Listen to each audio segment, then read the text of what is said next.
No ano passado a gente entrou na nossa máquina do tempo e voltou para o passado para responder a pergunta: quantos anos dura uma placa de vídeo? Agora chegou a hora dos processadores. Como será que as CPUs resistem à passagem do tempo? Será que os processadores duram mais? Será que vale a pena gastar mais em um processador para tentar segurar mais tempo? Vamos descobrir tudo isso no vídeo de hoje.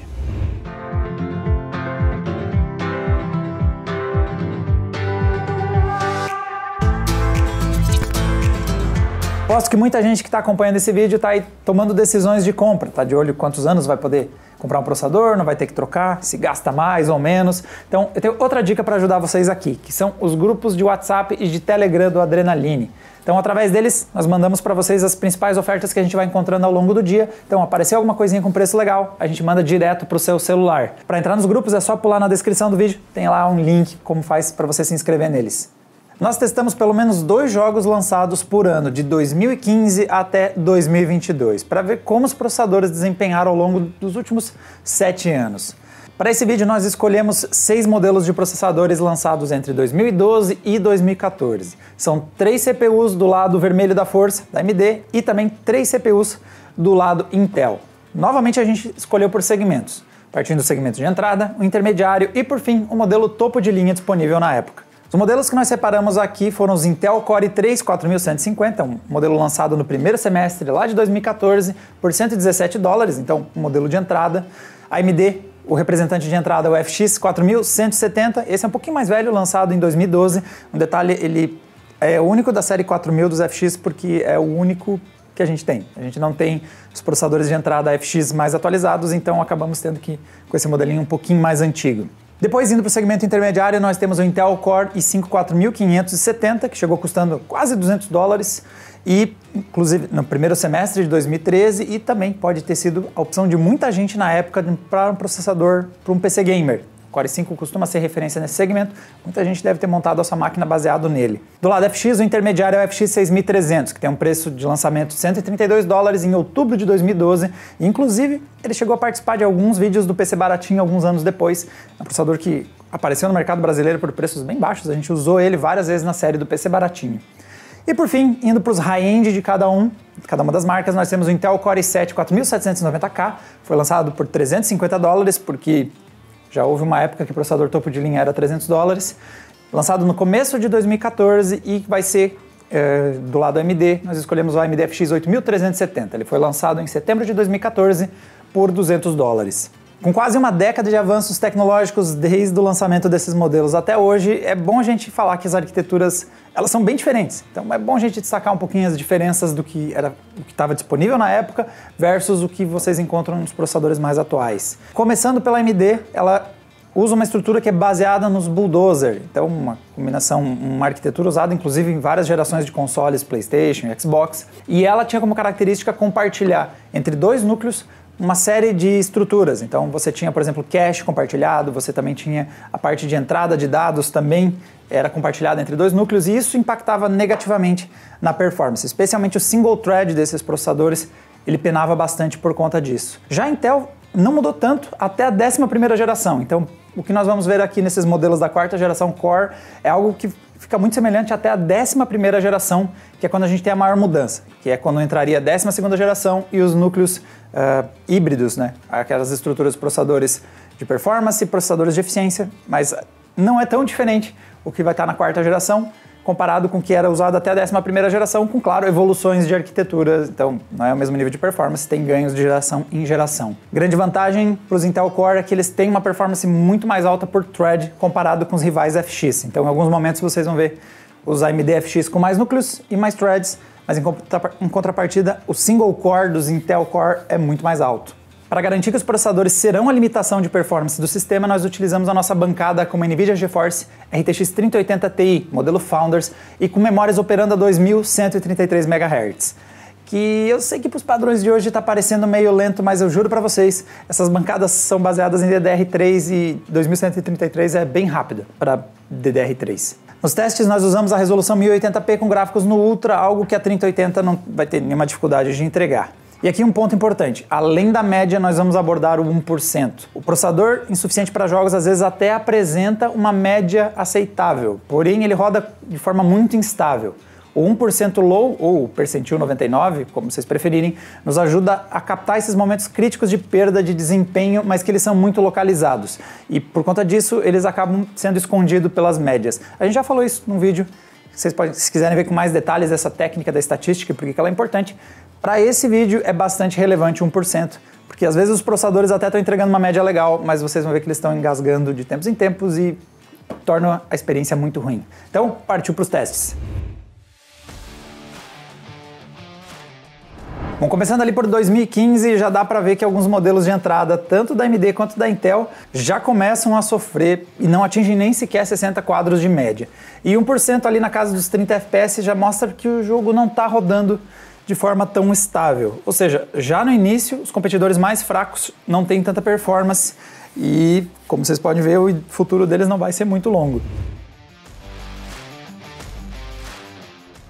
Já em 2016, Watch Dogs 2 aparece como um game bastante exigente e só o Core i7 consegue entregar uma média de quadros bastante satisfatória para um gameplay. Outro lançamento do ano foi Battlefield 1 e nele quase todos se saíram bem, entregando pelo menos uma média de 60 quadros. Mas aí tem o probleminha que é o 1%. No percentil, quase todos os CPUs tiveram resultado abaixo, bem abaixo da metade da média, ou seja, apresentaram engasgos bem bruscos que atrapalham o gameplay. Isso acontece por conta da física de destruição do mapa, que pede bastante performance da CPU. E outro detalhe, o nosso benchmark do Battlefield 1 é feito na campanha, ou seja, se você não tem vários outros jogadores, nem um mapa grande do multiplayer que impacta ainda mais na performance de processador e entregaria resultados ainda piores.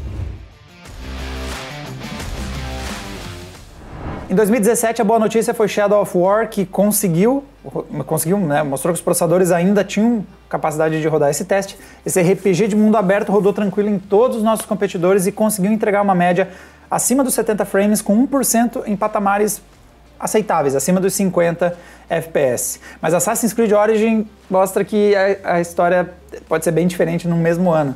E só o topo de linha da Intel conseguiu entregar um resultado acima dos 64 quadros por segundo de média.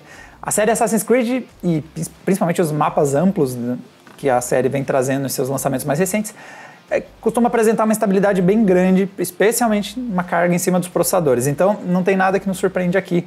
E o Odyssey especialmente, ou Origins, né, é um que deu bastante trabalho para os hardwares da época quando ele foi lançado.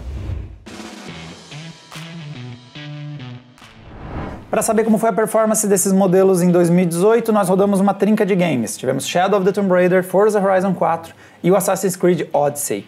O Assassin's Creed Odyssey acabou apresentando um gráfico bem parecido com o game anterior da série. Apenas o i7 conseguiu rodar bem, só que dessa vez o FX 8370 e o Core i5 até conseguem um gameplay, mas provavelmente você deve travar 30 FPS se quiser jogar com uma maior estabilidade. Forza e Tomb Raider, todas as CPUs menos o FX 4170, que é o mais velhinho e mais fraco desse nosso comparativo, todos os demais conseguiram uma média acima dos 60 FPS. Mas aí, de novo, 1% nos mostra que tem mais nessa história do que só a média. Em geral, foi bem ruim se a gente compara 1% do Tomb Raider versus as médias. Isso nos dá uma pista que vários desses modelos do teste estão rodando com muito engasgo, muito stuttering, com eventualmente aquelas travadinhas que tornam o gameplay mais desconfortável. Red Dead Redemption 2 ainda é um game que a gente usa muito aqui nos testes no Adrena, porque desde o lançamento dele em 2019 ele é bastante pesado, não só para a placa de vídeo, mas especialmente para os processadores e para o trecho que a gente roda os testes, que é na cidade de St. Denis. Ela é complexa, envolve bastante geometria e os processadores dão uma boa suada naquela região. Tanto o Core i5 quanto o FX 8370 eles conseguiram uma média de 60 FPS, enquanto o Core i7 segue sobrando em todos os nossos testes, ele ultrapassou aí a média de 90 FPS. Apesar disso, o percentil mostra como o teste rodou pesado nos processadores e quase todas as CPUs foram lá para casa dos 30 FPS no 1%. Tanto para Intel quanto para AMD, o processador mais potente apresenta uma vantagem bastante perceptível versus os modelos intermediários, mas a maior performance por thread é o que realmente tem garantido a vantagem do Core i7 até agora nos nossos testes. Com The Division, a gente começa a mostrar como o baixo single thread dos FX está fazendo até o 8370 e o FX 6300 fica quase na mesma média. Então a maior quantidade de núcleos do 8370 não está trazendo benefícios na taxa de quadros, ele não está se sobressaindo ao FX 6300 que tem 2 núcleos a menos. Enquanto que o Core i5 ele está sendo muito penalizado nesse teste por ter só 4 threads. Aqui a gente vê claramente um sinal de que a configuração de 4 núcleos e 4 threads não está mais dando conta. E a gente vê como o Core i5 ele não é tão mais eficiente que o FX 6300, mesmo tendo muito mais performance por thread, por ele ter só 4 threads versus os 6 threads do FX 6300, ele está começando a não ter mais aquela vantagem de performance que a gente viu em outros gráficos. O primeiro ano da pandemia nos trouxe o quebradíssimo Cyberpunk 2077. E se os hardwares atuais já rodam ele no grito, vocês já devem estar adivinhando quantos nossos processadores velhinhos sofreram para rodar esse teste. Então nem o Core i7 conseguiu uma média de 60 frames. Ele ficou ali quase, faltou 1 FPS, mas nem ele alcançou. E os 1% nos indicam quanto ele está rodando mal no Core i7, com 1% na faixa dos 30 FPS, e como todos os restantes dos processadores rodam completamente engasgados esse teste, com 1% em 19 FPS ou até 10 FPS, como é o caso do FX, que coitado já está ali pedindo para só que levem ele. Ele só quer descansar a essa altura. Assassin's Creed Valhalla, por surpresa, é mais leve que seus antecessores, então nós temos médias bem boas para o Core i5, que ficou com 77 FPS, e para o Core i7, então o single thread aqui entregou um bom desempenho, apesar de ter só 4 threads no Core i5, ele conseguiu rodar com 1% aceitável ali na faixa dos 44 FPS. O FX também conseguiu rodar acima dos 60, mas você vê que 8370, o single thread baixo dele, às vezes faz 1% ser meio engasgadinho, não rodar como deveria. E o curioso desse gráfico é ver o FX 4170 na frente dos 6300, e a gente vê como a média não conta a história sozinha. Então, apesar da média do FX 4170 ter dado acima da média dos 6300, veja como 1% do FX 6300 é melhor, ou seja, eu aposto que está melhor de jogar no FX 6300 baseado na melhor estabilidade dele. Esses 4 FPS quase não fazem diferença, faz muito mais diferença 1% mais estável para um gameplay confortável. Forza Horizon 5 chegou para dificultar bastante a vida dos modelos AMD e especialmente também o Core i3, que rodaram abaixo dos 60 FPS de média. A gente conseguiu um bom gameplay somente com o Core i5 e com o Core i7, que entregaram já uma média com mais segurança acima dos 60 frames. Já Resident Evil, o Resident Evil Village, outro lançamento de 2020, nós temos uma média bem melhor. Então até o FX 4170 voltou do assassinato que foi rodar dele ter que rodar Cyberpunk, ele conseguiu voltar dos mortos e rodar acima dos 60 de média, com 1% na casa dos 37, que não é o ideal, mas se é o que você tem, dá para dizer que é jogável. Os outros processadores já entregaram umas médias bastante altas de quadro e com 1% bastante alto, que mostra que esse jogo não é muito exigente na quantidade de núcleos e de threads, ele só sentiu um pouquinho mais a diferença ali de performance por thread, mas mesmo nesse aspecto ele não foi tão exigente assim, rodou na galera bem em geral. Por último, chegando aos lançamentos do ano passado, Elden Ring e God of War mostram claramente como os processadores já não são mais confiáveis para entregar um bom desempenho. Médias que no máximo chegam próximo aos 60 FPS no Elden Ring, no caso do Core i7, mas principalmente os 1% também bem baixos da maior parte dos processadores nos indicam que realmente a galera não está conseguindo rodar muito bem aí o game. E o mesmo acontece também no God of War, porque vários dos games eles não conseguem 60 de média e tem alguns que são muito ruins no 1%. Um excelente exemplo disso é o Core i5, que apesar de entregar 60% de média, tem um pavoroso 27 FPS no 1%. Então você vê como tá rodando, mas a experiência não é legal. Muitos problemas de performance. Aqui traz a questão, o que é mais importante para resistir à passagem do tempo?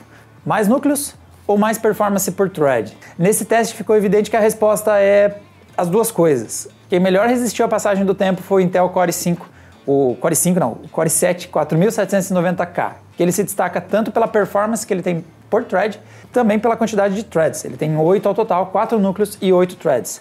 Até hoje, o modelo ele acaba sendo bem similar ao que é o Core i3 da 10ª geração, o 10100. Ele tem força suficiente para superar os 60 quadros em diversos dos games. Ou seja, quem teve a possibilidade de gastar um pouco mais em 2014 conseguiu manter a jogabilidade estável em muitos dos títulos até hoje. Mas até essa pessoa está começando a sentir a passagem do tempo em os títulos mais recentes. Outra coisa a levar em consideração é que o update agora pode ser bem-vindo. Qualquer pessoa que possui algum processador que a gente mostrou ao longo do vídeo, ele facilmente consegue trocar por modelos atuais, porque até um modelo de entrada como o Core i3, ele já consegue superar a performance de todos os processadores mostrados ao longo desse vídeo, custando um valor, obviamente, bem abaixo do que é o custo de um topo de linha. Até os processadores intermediários, que a gente recomendou recentemente no nosso guia de PC, eles conseguem bater todos os modelos aqui da mesa com um grande ganho de performance, como é o caso do Ryzen 5 5600 ou o Core i5 12400F, ambos aí numa faixa de uns R$1.000, R$1.100. Eles superam com tranquilidade os modelos mais antigos e com certeza eles têm mais espaço para aguentar melhor a passagem do tempo nos próximos anos. Ou seja, para quem está querendo longevidade, está querendo jogar por mais tempo, os fatores que você deve ficar de olho é número de núcleos. Então, em alguns momentos o Core i5 sentiu muito nos testes por ele ter somente 4 threads, mas a performance por thread também é relevante. Então, se você precisa de um processador que tenha ali esses dois elementos. Então, atualmente os caras para corrida de longo prazo com certeza são nomes como, olhando agora na questão de custo-benefício, o Ryzen 7 5700X tem aparecido por preços bastante baixos, 8 núcleos e 16 threads. Nós temos a nova geração Intel Core, os Raptor Lake, que tem entregado excelente performance por thread e, ao mesmo tempo, uma contagem de núcleos e threads mais alta comparado com gerações anteriores. Então, nós temos nomes aí como um 13400F, que pode ser um custo-benefício com muito potencial de longevidade.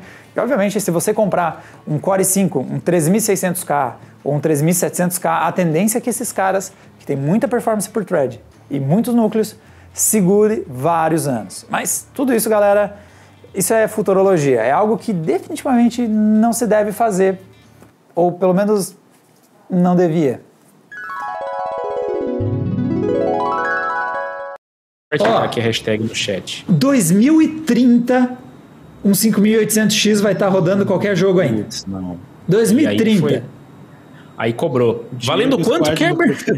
Vou cobrar com juros e sem inflação, porque daqui a 10 anos eu vou perder meu dinheiro.